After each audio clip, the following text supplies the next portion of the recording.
हाय दोस्तों, मेरा नाम है कुसुम उटवाल और मेरे चैनल का भी नाम है कुसुम उटवाल।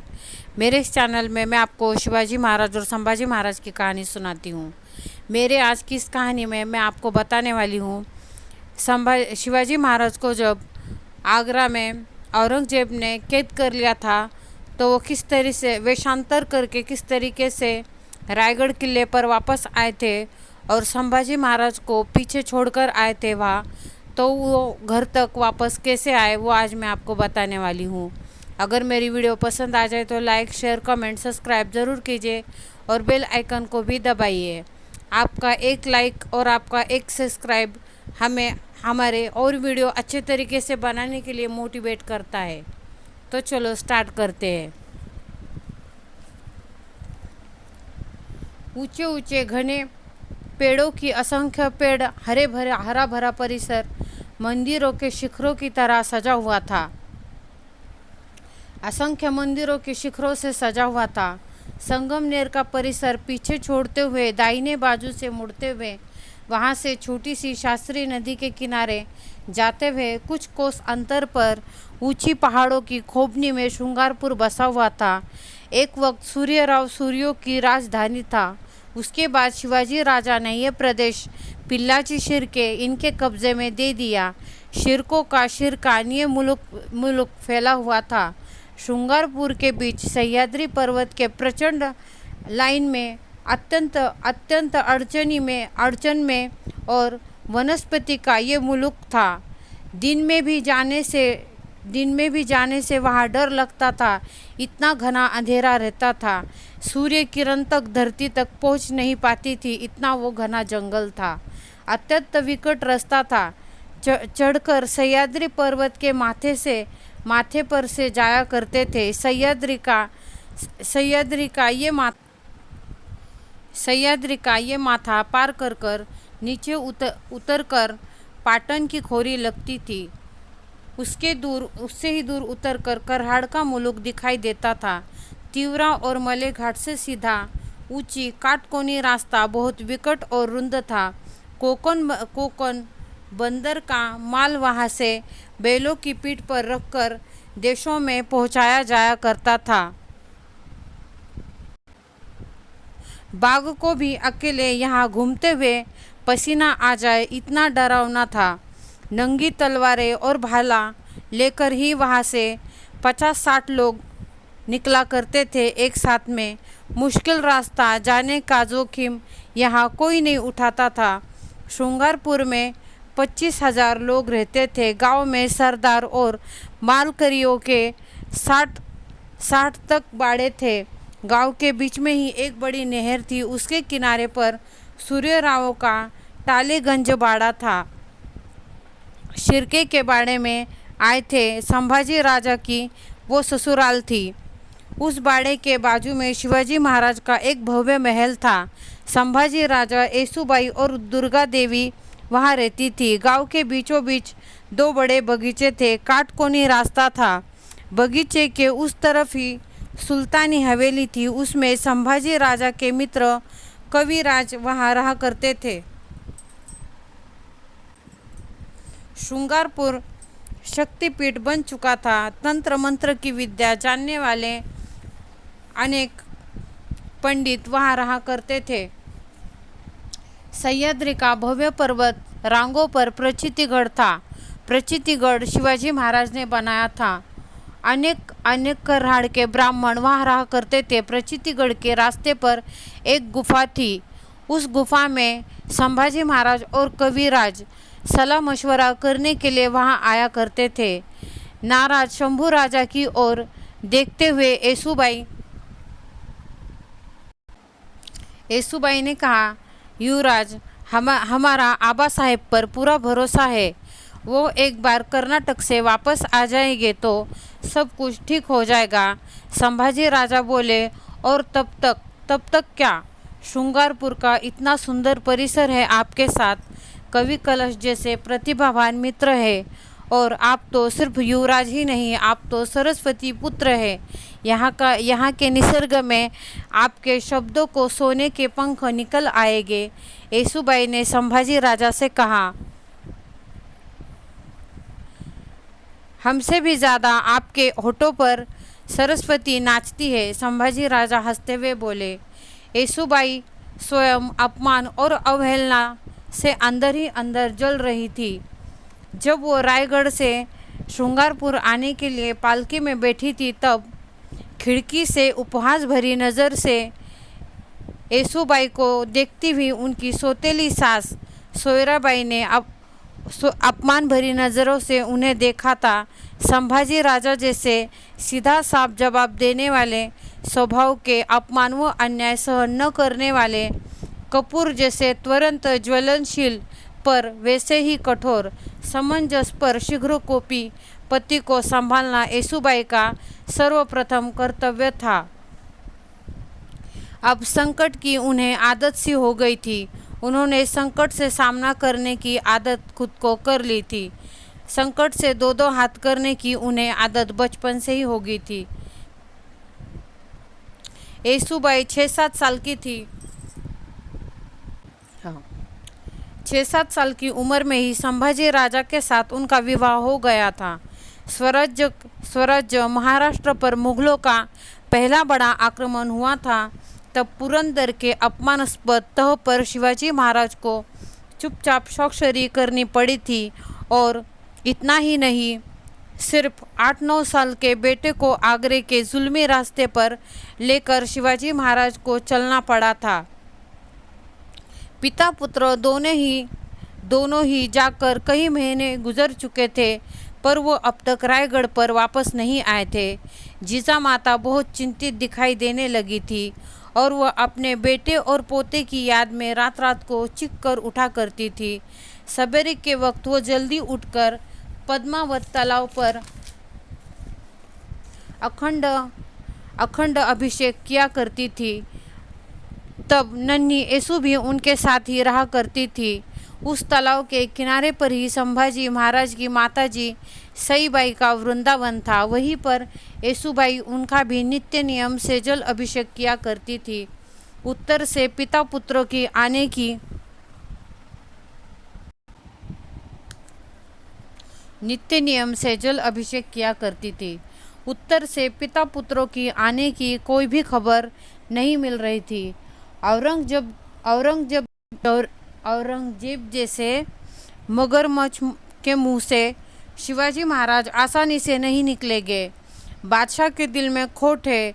दूर कंधार की तरफ शिवाजी राजा को भेजकर वो धोखादायक घटना को उसके दिल में खोट है। वो दूर कंधार की तरफ शिवाजी महाराज को भेजकर धोखादायक घटना को अंजाम देना चाहता है। राजा का परस्पर वो कांटा निकालना चाहता है। इस तरीके की खबरें सुनाई पड़ती थी। राज परिवार बेहाल हो चुका था। दिन पर दिन गुजरते जा रहे थे। जिजाऊ और येसुबाई ऐसी खबर सुनाई पड़ती थी। राज परिवार बेहाल हो चुका था। दिन पर दिन गुजरते जा रहे थे। येसुबाई और जीजा माता का धीरज टूटने लगा था। जैसे गाय खूंटे से बंधी हुई बछड़े की याद में चीखने लगती है, वैसी ही करुण अवस्था जीजा माता की हो गई थी। राज परिवार का संकट और परिवार पर महासंकट, दोनों का दिल तिल तिल टूट रहा था। एक दिन महल के दरवाजे पर एक लंबा भगवा कफना पहना हुआ गोसावी आया। मंदिर में बैठी हुई जीजाबाई के पास छोटी येसु दौड़ती हुई गई। भगवा कफना पहना हुआ गोसावी आया।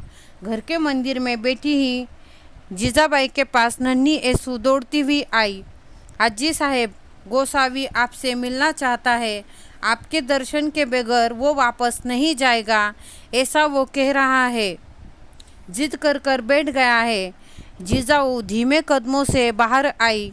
लंबा घुंघरू बाल, बिना दाढ़ी का एक गोरा रंग वाला गोसावी जीजाऊ के सामने आया और दौड़कर उसने अपना माथा जीजाऊ के पैर पर रखा। तभी उसके मुंह से आवाज़ आई, आओ साहेब। हुंकारे के साथ ही जिजाऊ आगे बढ़ी। शिवबा शिवबा कहते हुए शिवबा को गले लगाया और आखिर औरंगजेब के पोलादी जेल में से जेल को तोड़कर राजा पंछी की तरह उड़कर गढ़ पर आ पहुँचे। शहनाई चौगड़े बजने लगे, तोपों की धाम-धूम आवाज़ आने लगी। आसपास के सभी किलों को खुशी का अंदाज़ा लग गया। येसु की नज़र शंभू राजा को ढूंढने लगी। जिजाऊ बेचैनी भरे स्वर में पूछा, शिवबा अकेले ही आए हो? कहाँ है मेरा शंभू बाल? शिवाजी राजा थोड़े से चौंक गए। विषय हटाते हुए बोले, आओ साहेब, सबके सामने क्या कहूँ, रात को बात करते हैं। येसु डर गई। कुछ तो रहस्य है, राजा छुपा रहे हैं। दूसरे दिन छोटे बड़े सभी देवताओं की पूजा हुई। सभी को मिष्ट अन्न का सामूहिक प्रसाद दिया। तीसरे दिन सवेरे घर के मंदिर में महाराज जिजाऊ, छोटी येसु और सभी सौतेली संभाजी महाराज की माताएं थी।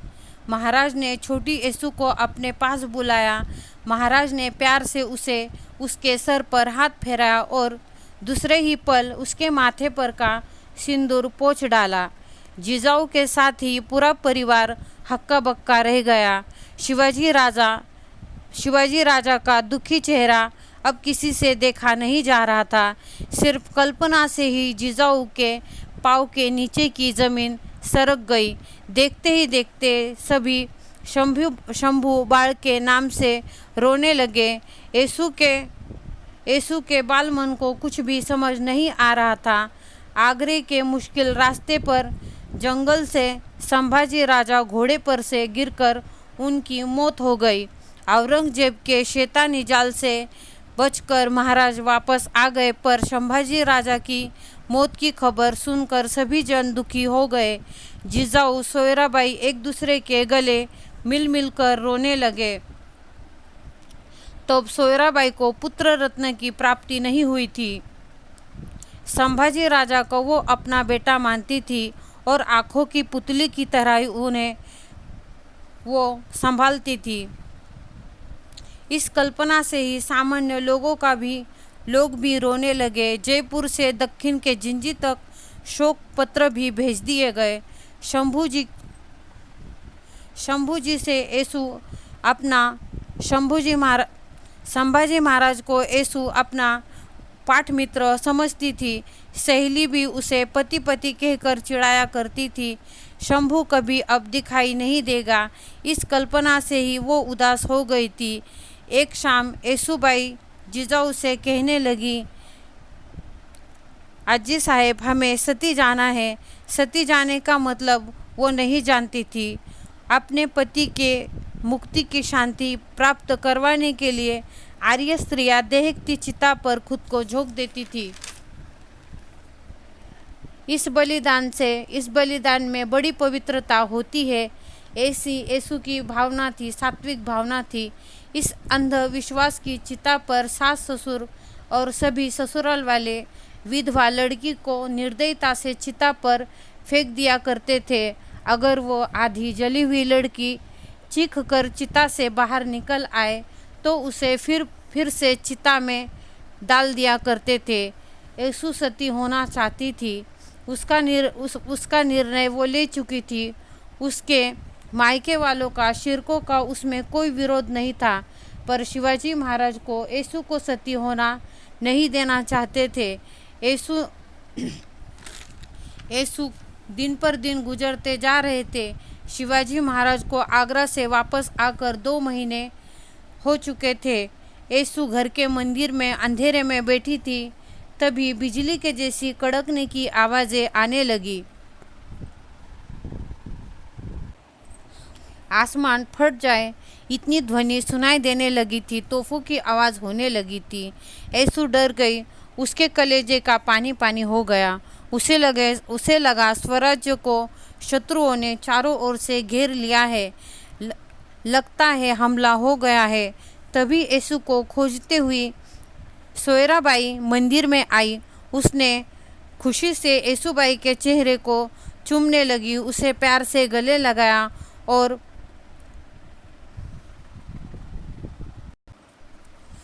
कहने लगी, शंभू राजा वापस आ गए हैं। और वो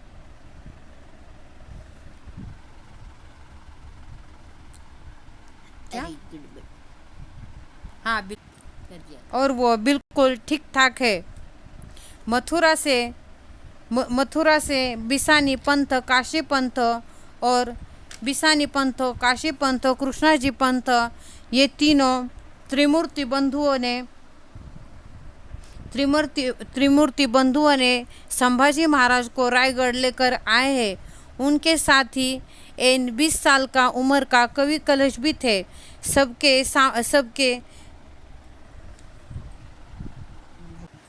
सबके सम्मान में राजा ने दरबार में इन त्रिमल बंधुओं को विश्वासराव ये खिताब दिया।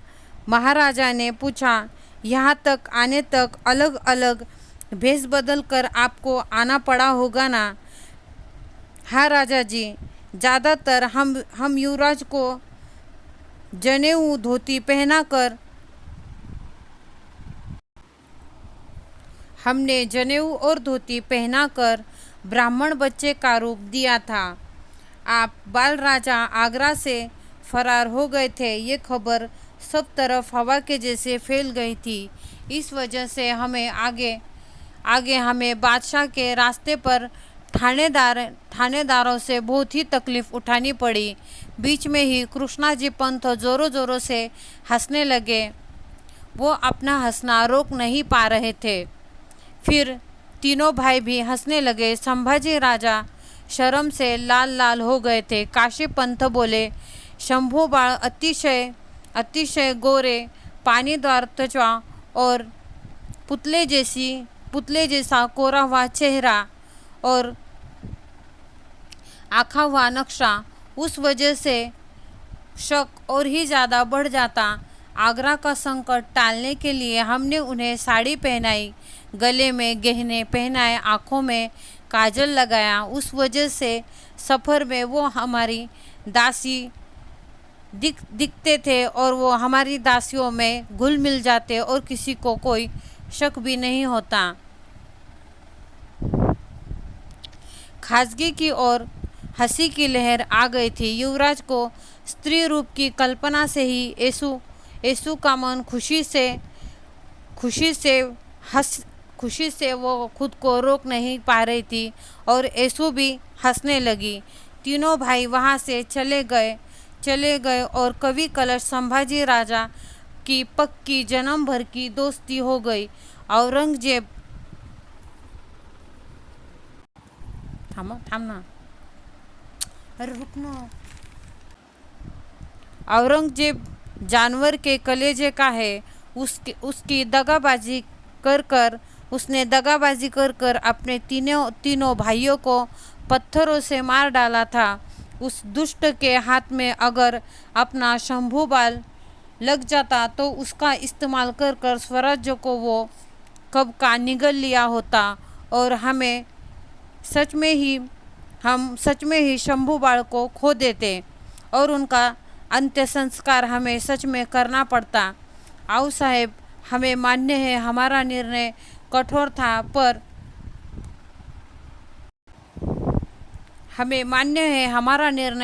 था, अमानुष था, पर उस वजह से शंभू बाळ पर होने वाला पीछा हमेशा के लिए जारी रहता। आज हम उन्हें खो बैठते। जिजाऊ इस कल्पना से ही थर कांपने लगी। शंभू राजा को अपने पास लिया और गले से लगाया जिजाऊ ने। धन्यवाद।